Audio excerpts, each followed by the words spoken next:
L'idée, c'est de dire aux enfants que être raciste, par exemple, c'est pas naturel. Être sexiste ou homophobe. En fait, que produire de la discrimination, c'est pas quelque chose de naturel. C'est lié à une histoire, c'est lié à des hiérarchies, en fait, qui sont dans nos sociétés et que par habitude, on reproduit. Et de dire aux enfants, faites très attention, parce qu'il y a un discours où on essaie de dire aux enfants, ah oui, mais tu sais, avoir peur de l'autre, c'est naturel. Non, non, c'est pas naturel.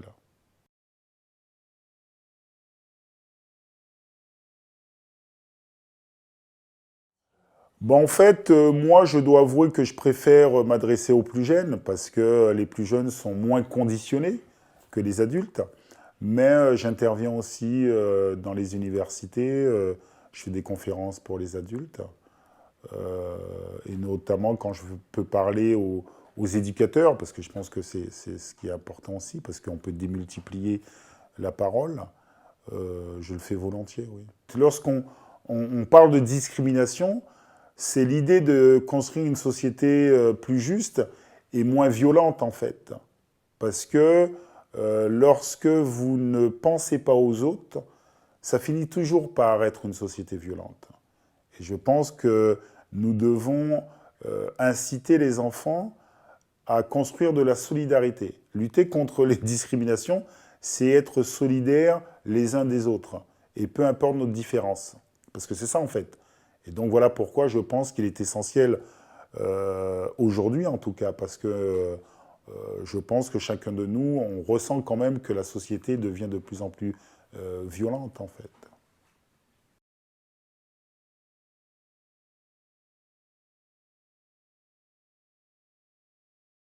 Ce qu'on essaie de faire en règle générale, c'est demander au professeur de préparer ma venue.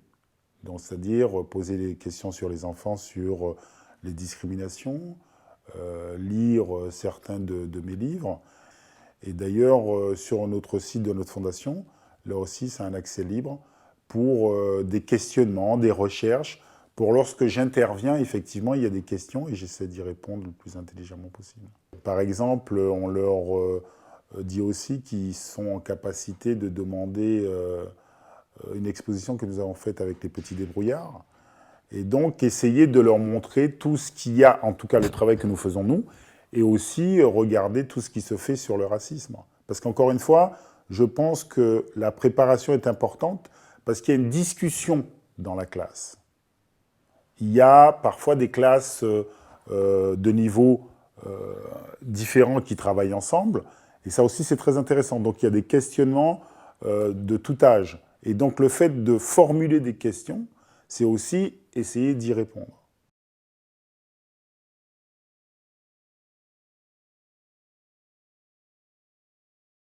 C'est un enjeu essentiel en fait, parce que on doit emmener les enfants à se questionner effectivement sur leurs propres préjugés. Parce qu'en fait, l'idée quand même, c'est que très souvent, on a tendance à penser que ce sont les autres qui ont des préjugés. Et il faut, à un moment donné, pouvoir se dire, est-ce que moi-même, j'ai pas des préjugés sur certaines personnes, sur des personnes d'autres religions que moi, des personnes d'autres couleurs, des personnes qui seraient handicapées. En fait, c'est essayer aussi de faire le lien entre les discriminations. Montrer que très souvent, c'est les mêmes schémas. C'est-à-dire, il y aurait moi et il y aurait les autres. Et il y aurait aussi des hiérarchies.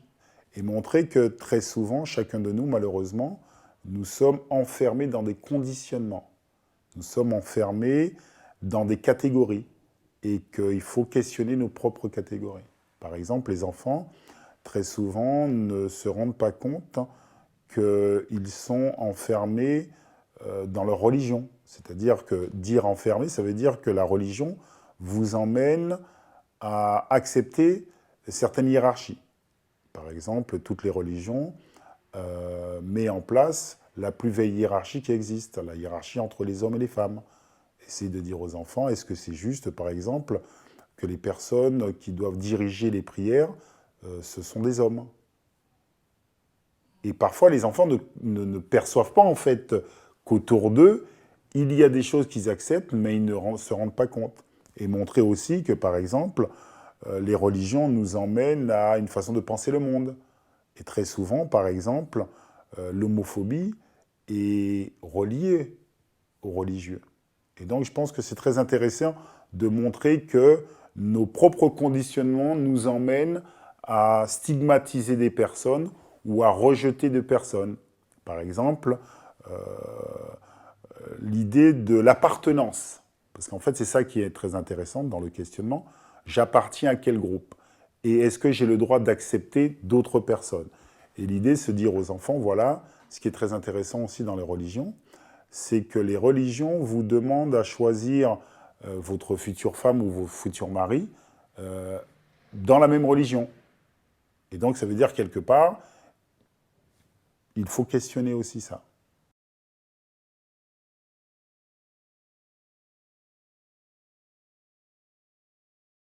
Mais je pense que l'école est là pour qu'on puisse se questionner à savoir comment on peut vivre ensemble le plus intelligemment possible. Sachant qu'il faut dire aux enfants que les discriminations, c'est avant tout de la violence. Parce que très souvent, on oublie de dire ça. C'est de la violence qui peut être une violence physique ou qui est une violence psychologique. C'est-à-dire que lorsque vous rabaissez des gens, eh ben, ces personnes-là sont dans une certaine insécurité dans la société. Ça veut dire, s'ils sont dans une certaine insécurité, ça veut dire qu'ils ne vont pas pouvoir développer la chose la plus importante, mais l'estime de soi. Et donc, essayer de construire une société moins violente et une société plus juste. Et encore une fois, c'est se questionner sur la société dans laquelle nous vivons et pourquoi elle est comme elle est.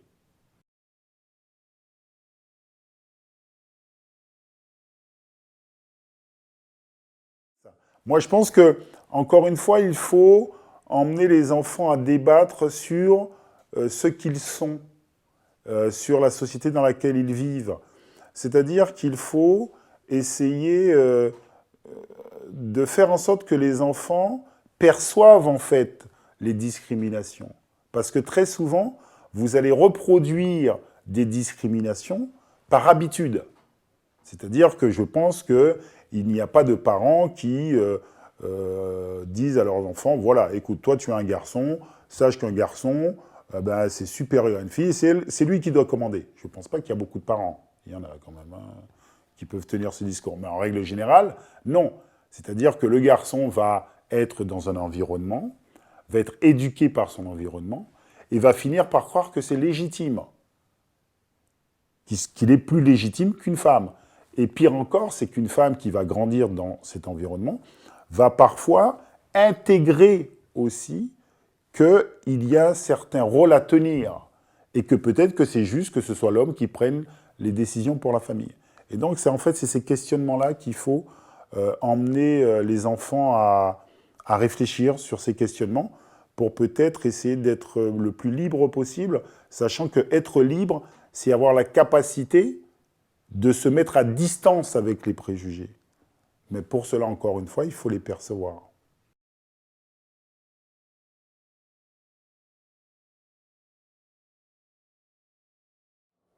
Sincèrement, je pense que non. Pourquoi? Parce qu'en règle générale, dans la société, euh, on n'accorde pas beaucoup d'importance à ces questionnements. Je pense que les personnes qui subissent effectivement les discriminations le ressentent dans leur corps, donc sont obligées un petit peu de se poser des questions. Parfois, ils ne trouvent pas la réponse, parce qu'effectivement, autour d'eux, il n'y a personne qui y réponde. Mais je pense qu'en règle générale, nous avons tendance à faire semblant, c'est-à-dire comme si ça n'existait pas. C'est-à-dire qu'en règle générale, vous êtes une femme, moi je suis un homme, je sais très bien ce qui se joue entre les hommes et les femmes. Mais il y a un non-dit. Et qu'on aborde les sujets, très souvent quand même, ceux qui sont dominants dans la société ont, je dirais, ont ce sentiment parfois d'être culpabilisés. Et donc parfois vont refuser le dialogue. Et je pense que c'est ça qu'il faut casser. Et c'est vrai que je ne suis pas sûr que les profs ouais, sont préparés à aborder ces sujets, parce que très souvent, lorsqu'on parle de discrimination, c'est difficile. Après, il y a, par exemple, des choses plus difficiles à aborder. Je pense que lorsque vous abordez le racisme lié à la couleur de la peau, je pense que c'est plus compliqué pour certaines personnes. Pour moi, non, parce que je pense que c'est quelque chose de très simple à aborder. Lorsque vous parlez du sexisme, je pense que dans nos sociétés, c'est plus facile à accepter. Mais je pense que, par exemple, lorsqu'on va aborder le sexisme, on va peut-être pas insister sur le rôle des religions. Peut-être qu'on ne va pas aborder ça, parce que peut-être que les gens ils ont peur d'aborder la religion. Et moi, je pense qu'il faut juste essayer de faire en sorte d'emmener les enfants à faire le lien entre toutes les discriminations. C'est-à-dire que si jamais un enfant ne comprend pas une discrimination, il faut essayer de lui poser des questions sur lui-même et lui dire, voilà, est-ce que par exemple c'est juste qu'on te juge à travers ta couleur de peau? Est-ce que c'est juste qu'on te juge à travers ta religion? Et très souvent, les personnes disent non. Eh bien, est-ce que c'est normal que toi, tu juges quelqu'un à travers sa sexualité? Est-ce que c'est juste que tu juges quelqu'un à travers son handicap? Et donc, en fait, essayer vraiment de créer une relation qui va faire que l'enfant en question va se sentir interpellé sur ce qu'il est. Parce que très souvent, si c'est quelque chose qui est extrêmement vague, c'est plus compliqué.